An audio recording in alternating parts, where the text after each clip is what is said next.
And when I look over my life and I look at the places that I've been, when I think about what could have been, we're not going to even do this today. We're going to go ahead and do this early. I talk loud enough for it to carry. Excuse me for just 1 second.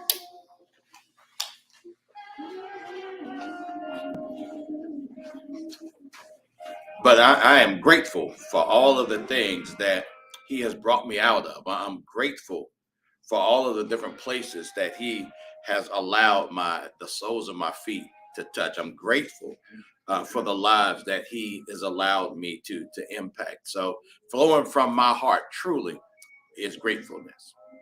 Well, this morning we are going to jump straight in it, and I'm not going to be before you very long. But today, with the time that we have remaining, we are going to preach. We're going to teach from the perspective and the title of the price of righteousness. The price of righteousness. And the text that we are going to use for your consideration this morning will come from the Gospel according to Luke, the 23rd chapter, verses 13 through 24. Once again, the price of righteousness, using for a backdrop loosely Luke, the 23rd chapter, verses 13 through 24. And so I start off this morning by asking a question. Have you ever gone into a store and you go into the store and you see something that you really, really wanted? And although you really, really wanted it and you had to have it, you then looked at the price tag. And once you looked at that price tag, even though you wanted it, you decided that what that item cost was a price that was too high to pay. If you're anything like me, I'll go into the polo store and give you my trade secret. The thing about polo, if you go in there at the beginning of the season, if you check back periodically, what you'll find out is before they get rid of it, you can buy that same item for like a fourth of what it cost the very first time you saw it. Yeah. So you see things and you decide that the price that they want for it is too high to pay. So today, tomorrow, all over the country and many places throughout the world, people will be celebrating Dr. Martin Luther King Jr. Day. For you and I, he is a special person that has a special meaning in each and every one of our lives. And many people throughout today, I'm pretty sure other pastors throughout the country will be quoting his well-known quote from the Old Testament. It came from Amos 5:24. But let justice roll on like a river, righteousness like a never failing stream. Listen, although those words are associated with Dr. King, those words are actually a command from God to his people who had rejected the concept of righteousness. See, what we have to know and what we have to understand is that righteousness is birthed when we are in a right relationship with God and thusly and consequently are in a right relationship with each other and treating each other right. Righteousness can only exist when we are first in a right relationship with God. And see, that's why that the two greatest commandments are to first love God, and then number two, love each other as we love ourselves. But see, the only problem with love, and I want to submit this to you this morning ahead of St. Valentine's Day next month, the only problem with love is that love will always cost us something. See, if it doesn't involve a cost, if it doesn't involve a sacrifice, if it doesn't involve you giving up something, I can tell you right now, it's not love. See, Dr. King was constantly connecting the concept of righteousness with the concept of love for all people. righteousness. Righteousness is always going to connect us back to God. And somehow we've convinced ourselves that we can somehow have justice independently of God. But the sin that resides in our human hearts, the concept of me and mine, which is our default settings, will overrule justice any and every day of the week. Listen, when it comes to choosing between exercising justice and looking out for numero uno, most of us are going to look out for ourselves. We may feel for you, we may want for you, but we don't feel and want for you more than we feel and want for ourselves. Listen, Pontius Pilate, we know a lot about him because of his connection to Jesus. But Pontius Pilate, he was this Roman governor who could decide whether a person was found guilty, and whether once found guilty, whether that person would live or die. Now, we're coming out of the Christmas season and we're getting ready to go into Easter. So let me set this framework. So we know that Jesus was brought before Pontius Pilate on charges that he had been plotting to overthrow the Roman government. People said that he had forbidden people to pay taxes to Caesar and that he claimed to be the true and only king. Pilate listened to the evidence, and he considered all of the facts, and he declared that Jesus was innocent and that Jesus should be set free. However, his verdict for rendering justice would be challenged. See, just like now, people didn't want to look too closely at the evidence. They didn't want to look at all the facts. They didn't want to dig deep. They simply wanted a problem solved, no matter the cost. How many of us, we in our lives and in our circumstances, we know things aren't right. We know some things need to be changed, but we understand that if you dig deep enough, if you look closely enough, it's going to implicate some people and some things that we might not want to be implicated. See, the people back then, just like now, they didn't care about the truth. The only truth that they were concerned about is that Jesus was the threat to the lifestyles of the rich and the powerful. The only thing they needed to know is that he had challenged them on their love of money and their lack of concern for the poor and needy, and they had to get rid of him. And the same people that cheered for him, they now demanded that Pilate's verdict be one of guilty and then execution by way of crucifixion. Listen, if you dig a little bit deeper into this portion of scripture, you'll know that 3 times Pilate claimed Jesus to be innocent. As a matter of fact, even though Jesus was innocent, Pilate was willing to just have him beaten a little bit, just to teach him a little lesson about upsetting the wrong people. But that was not good enough. The people, the leaders, if we can be honest, the church demanded their way, and they gave Pilate a threat. They went to Pilate and they told him, listen, if you don't give us what we want and how we want it, we're going to send a message back to the emperor that you're siding with a man who's trying to undermine and overthrow Caesar. Now, due to this thing called self-preservation, all of a sudden, justice is now not in Pilate's best interest. If he does what's the right thing to do, it could cost him his job, his reputation, and probably his life. So you got to understand that this is now an easy choice for him to make. And I'm sure he said to himself, listen, it's not like I'm the one that had Jesus arrested. It's not like I had gone out of my way looking for Jesus to try this case. And personally, if you look at this thing, he had opposed to having innocent people killed.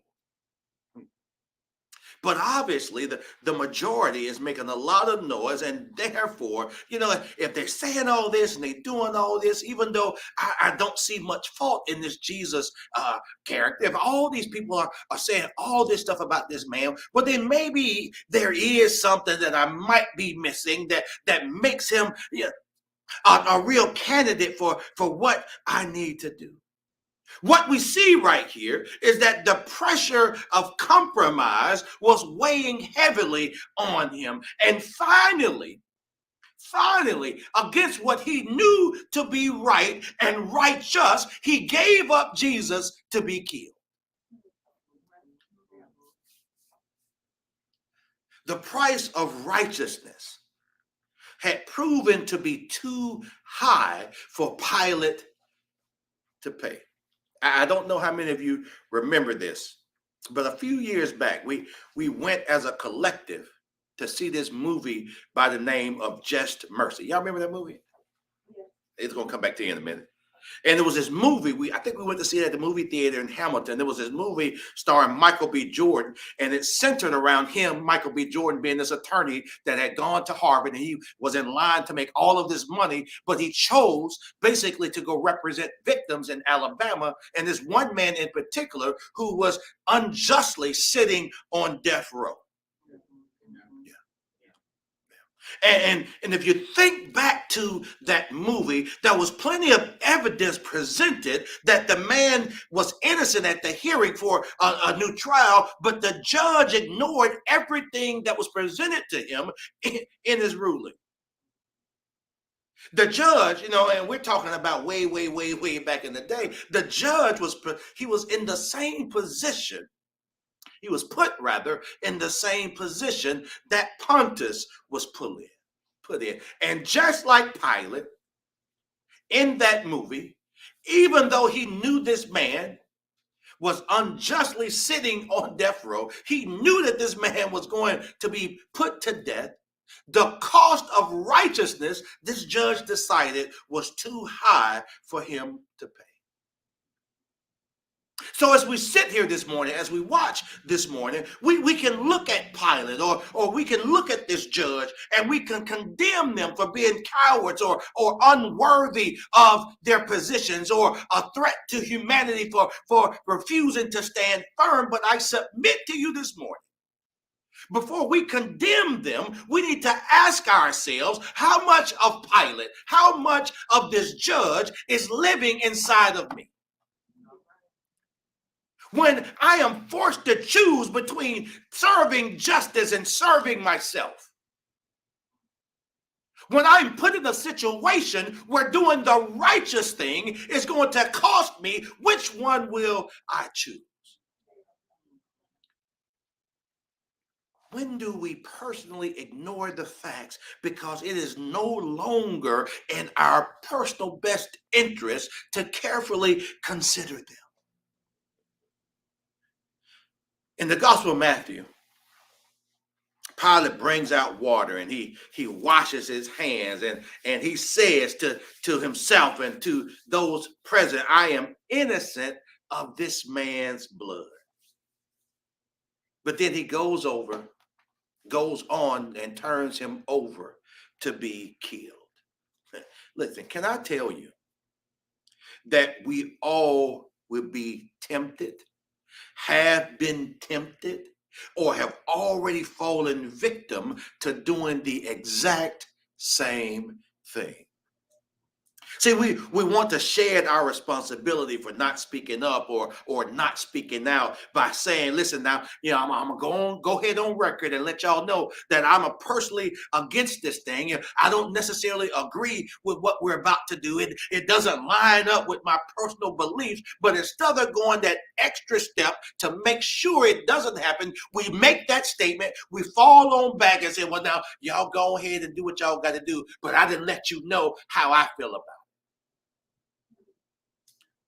We've all been there. We do just enough just to let people know if it ever comes back, I can say I spoke up a little bit. But then we go ahead and get out of the way and let the masses do what they're going to do, because what the masses are about to do, at the back of our mind, we know it's the thing that serves our best interest. So I want to clear my pocket, but I want to clear my conscience, but I want to line my pockets. See, the issue at hand, the thing that we're talking about right now, is that each of us, we have two weaknesses that the enemy will try to, and most time he succeeds in exploiting. The first thing is that we want to be liked and accepted by other folks. One of the greatest weaknesses of humanity is that we want to be liked and accepted by other folks. Listen, nobody likes to get the cold shoulder treatment. Nobody wants those mean mug stares or the knowledge of people saying terrible things behind your back, or even worse, saying terrible things to your face. We don't want to offend those that at some point we may need to turn to for help in personal gain. All of us want to be liked. We all want to be accepted. And see, the truth is, even though we might say, look, I don't care what nobody says about me. I don't care what nobody feels about me. But when you line that thing up against our actions and then look at what we will do and what we will endure to be liked and accepted, we understand that I don't care what people say. That's not true. Tell the truth. You can go and be honest. I'm about to be honest before you. You can go and say, yeah, me too. Tell the truth. Even when we reach our hands out to that little toddler, I know I ain't the only one that been, you've been down and you get in his face and you reach his hand and you're like, hey, how you doing? And then the little cow pour the hand. No. Come on now, let's go and be honest. See, you laugh it off. You laugh it off. But the reality of it is, even when that little bitty baby that we know knows no better, when they pour their hand back and say, no, we laugh that thing off. But the truth of the matter is, I'm being recorded, so I can't say what I want to say. Let me just say this. That thing impacts us. It impacts us. And although we try to hide it, even in that situation with these little bitty children, we feel that rejection. Now, I ain't never did this, but I know some folks may walk by and give them a little hip check on the way out the... Tell me no. Listen, the second weakness is that once we reach a certain material comfort level, we don't ever want to get below that threshold again. Number one, we want to be liked and we want to be accepted. And number two, we want to be comfortable.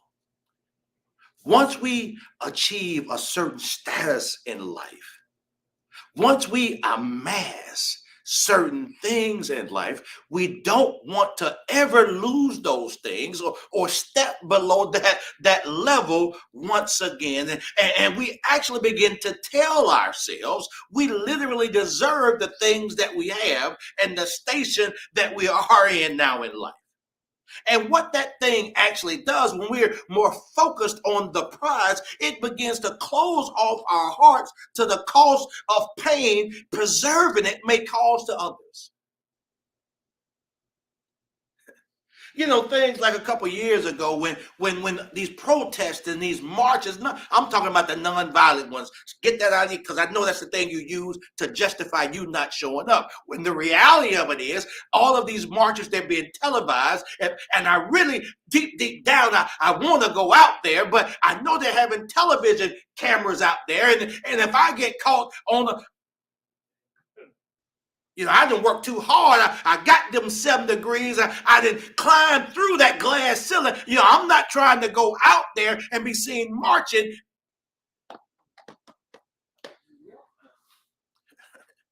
See, that's the truth of the reality of it is. We want to be liked and we want to be comfortable. And anything that comes against us being liked and accepted or comes against our comfort, we choose that is not for us, regardless of who it impacts.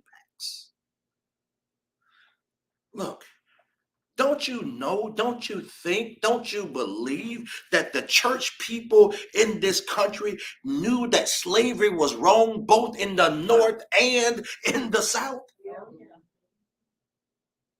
Church folks knew it was wrong. No matter how much they tried to use the Bible to prop that thing up, they knew that it was wrong. Don't you think they knew that selling children in one direction and selling the parents off in another direction was evil?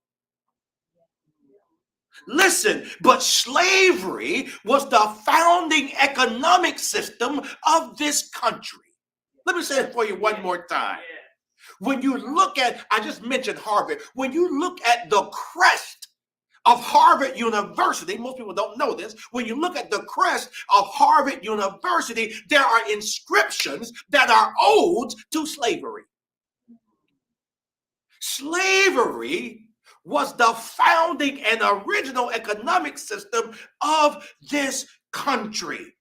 And it allowed people to have a certain level of material comfort that they absolutely refuse to give up. Listen, you can look at any economic system. You can look at almost every family of wealth. I'm talking about real generational wealth, not a little money. You can look at every one of these families, every one of these institutions, and all of their money, if you follow it back, traces all the way back to slavery. Look, they like their cheap cotton clothes. They love those beautiful soft cotton sheets.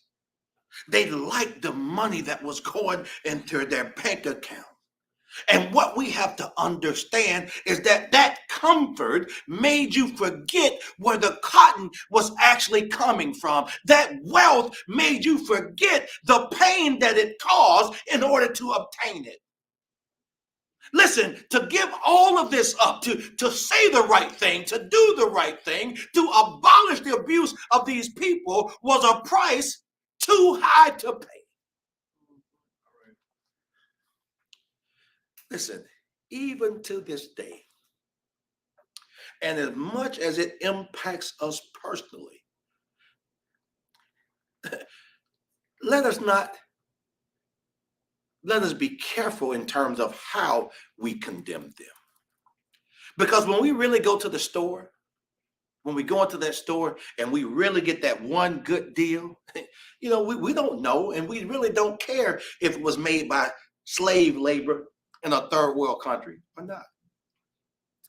Nike, my favorite shoes, and all my Nike lovers, when Nike got exposed for operating in sweatshops, or not very many people got rid of their Nikes. In fact, they went and took advantage because of the heat Nike was in on that at that point.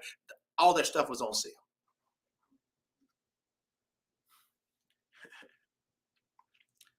We don't care if it was made by a sweatshop in a third world country or who had to be exploited to get it. We rock diamonds, and we don't care if they're blood diamonds or not. To go through the trouble of finding out how it was made is too much of a price to pay for righteousness. Listen, can I say to you this morning that the reality is that money allows us to have certain material comforts that blocks us from the cries of the poor. And that's why Jesus says you cannot serve both God and money. We're going to have to choose. Now, I'm not saying there's anything wrong with money by itself, but the worship of money, the covetousness as it relates to money, is where so many of us get into trouble. So when you look at this thing, do we spend the money that we have as though it was God's money given and entrusted to us, or our money, which we just feel a little bit obligated to give God a tip every now and then? Ooh, it's tight up in here. Let's make it a little bit tighter. Yeah, let's make it a little bit tighter. Listen, the other choice that we'll have to make according to Jesus is that we're going to have to choose who we are going to be afraid of the most. We're going to have to choose who we're going to be afraid of the most. Are we going to fear what other people can and will do to us? We know. And if you don't know, shame on you. We know that some people will try to kill us for taking the right stance. We don't like to talk about it, but that's why we have a Dr. Martin Luther King Day, because he stood for righteousness, and that stand cost him the ultimate sacrifice. So will we fear people and what they can do to us, or will we fear God, who has the ability to deal with us even after we've died by casting us into a lake of fire? Listen, as we read through the Old Testament and we get to the piece about God's deliverance of his people, what we see is that it was oftentimes associated with how the people of God were treating those who had no power to fend for or to defend for themselves.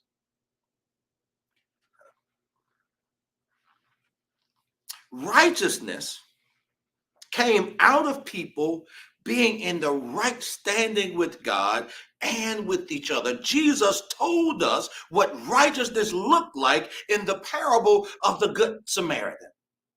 What we have to know, what we have to embrace, what we have to understand is of the scriptures of God. The purpose of the Bible is to enable us to see the boundaries of what will keep us in a right relationship with God and with each other. Now, I'm going to make a little bit of a turn right here and then we're done. At the time of the prophet Jeremiah, the people of God, I'm going to say, they were going through the motions, if you will. They were showing up faithfully with offerings and gifts to God at the temple. And even though they were showing up with these gifts and they were showing up with these offerings, their hearts were not really in it. They were just, again, going through the motions. They were under the impression, like so many of us, that as long as they showed up at the temple, everything was fine between them and God. They believed that God would never allow the temple to be destroyed. So no matter what they did, they were safe. The whole time, again, they were just going through the motions, and the prophets were telling them that God's judgment was coming at them, and they would find themselves taken out of their country and sent to another place. But the people kept saying back, they kept coming before like, man, the prophets, man, you don't know what we're talking about. Well, you don't know what you're talking about. We're going to the temple. We're doing what we're supposed to do. So God should be happy and he should be pleased with us. You're trying to catch us up with that gloom and doom. Man, we know we good. Leave us alone. Listen, like so many of us, the people of God in that season, they wanted religion over relationship. See, we want to come to church. We want to reach into our pockets a little bit, but we don't want to make those sacrifices that shift us from a religion to a relationship. They wanted to check the church box without any change in their lives, lifestyles, or the way that they're related to each other. And so here we are now. God sends Jeremiah. And he tells Jeremiah to go to the gate of the temple. And he says to them, I want you to preach to everybody that comes in. I want you to preach to everybody that goes out. And he says, I want you to give them this message. You tell them that God says you need to change your ways and you need to stop believing a bunch of lies. God said, I have 4 things against you. Number 1, you are not dealing honestly with others. Listen, any of us, any of you, I know I have been bitten by dealing with someone and not reading the fine print, not understanding their ulterior motives. You know, as my friend Tony would say, and man, I hope your uncle is doing well. As my friend Tony would say, you get involved with someone and you don't know the price of admission. Number 2, you are oppressing those who have no position of power, the foreigners or immigrants, the orphan and widows. Listen, does that happen even to this day in our country, taking advantage of poor immigrants working in factories, on farms under terrible conditions, or forcing people into human trafficking or indentured servitude? Those things are happening right now, every day in this country. Listen, and it's so subtle too. We don't want to pay company ABC to do the things that need to be done in our lawns. So, man, I'm going to do, I know if I just go to Home Depot, I'll catch some of those.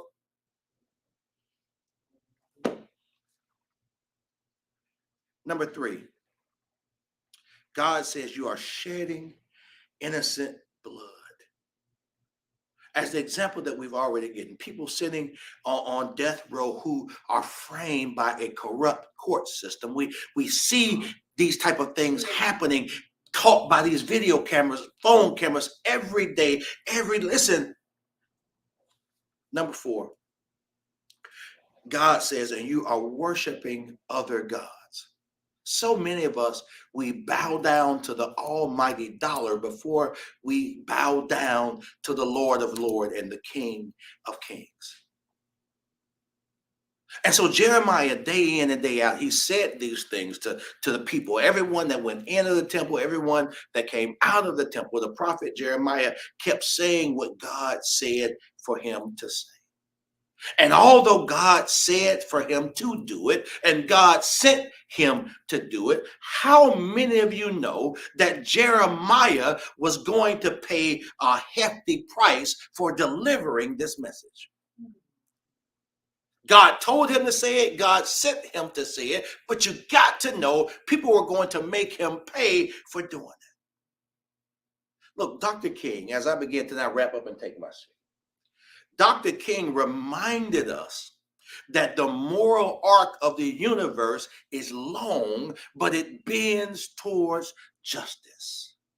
God's people in the Bible learned that arm was bending for 430 years as they suffered as slaves under the oppression of the pharaohs of Egypt, yet it was still bending towards justice. And one day, God intervened and led them out of led them out of Egypt. Right here in this country, we saw that the moral arc was 246 years long in slavery and another 100 years long under Jim Crow, but it was still bending towards justice. That's why at one point years ago, we could cry, free at last, free at last. Thank God Almighty, we are free at last. Now, there's still much work to be done in terms of that regard, but if we're willing to pay the price of righteousness, we are free as a people to do it. Look, personally, I find it interesting that God used Jeremiah to stand up and to give this message and to make the personal sacrifice to the same people that later on got him whipped, beaten, thrown into a cistern, and later finally thrown into jail. The same people that God wanted him to deliver, the same people that God wanted Jeremiah to intervene on behalf of, are the same people that later on in the story did him dirty. See, the unfortunate reality, the thing that so many of us wrestle with, is part of the price that we will have to pay, and some of us are in the process of paying, is that the fact that some of the people that we labored for, some people that we sacrificed for, would purposely put and unduly put us in harm's way. But are we willing to make that journey anyway? Are we willing to make those sacrifices anyway? Listen to me this morning.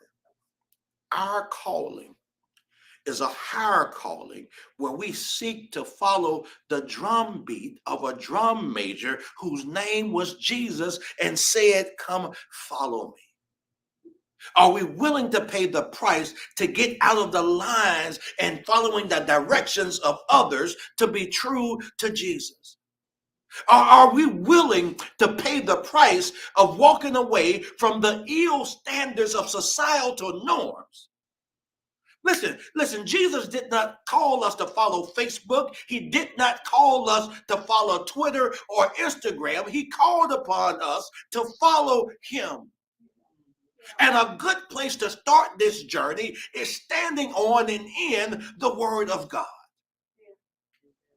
Look, ultimately, our viewpoints and our stances are only as strong, they are only as solid as the foundation upon which they are built. And Jesus told us to stand on the rock.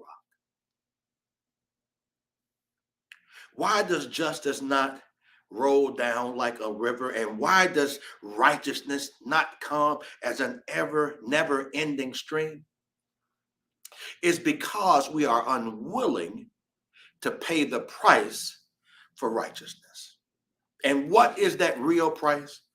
It's by following after Jesus totally and completely. Are you willing to pay that price? God bless you. Amen.